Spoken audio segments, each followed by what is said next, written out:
বৈষম্য বিরোধী ছাত্র আন্দোলনের আহ্বায়ক হাসানাত আব্দুল্লাহ ইসকন নিষিদ্ধের দাবি জানিয়েছেন। একই সঙ্গে চট্টগ্রামে আইনজীবী হত্যাকাণ্ডে জড়িতদের ২৪ ঘণ্টার মধ্যে গ্রেপ্তারের দাবি জানান তিনি। বুধবার ২৭ নভেম্বর চট্টগ্রাম নগরের টাইগার পাস মোড়ে আইনজীবী সাইফুল ইসলাম হত্যার প্রতিবাদে এক বিক্ষোভ সমাবেশে অংশ নিয়ে একথা বলেন হাসানাত আব্দুল্লাহ।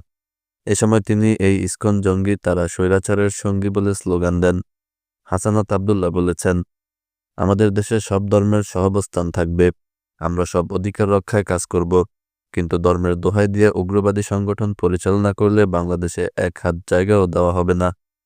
আমার ভাই সাইফুলকে নৃশংসভাবে হত্যা করা হয়েছে, এই ইসকনকে সন্ত্রাসী গোষ্ঠী হিসেবে নিষিদ্ধ করতে হবে। বেলা 11:30টায় নগরের জামিয়াতুল ফালাহ জামে মসজিদে নিহত আইনজীবী সাইফুল ইসলামের দ্বিতীয় জানাজা অনুষ্ঠিত হয়।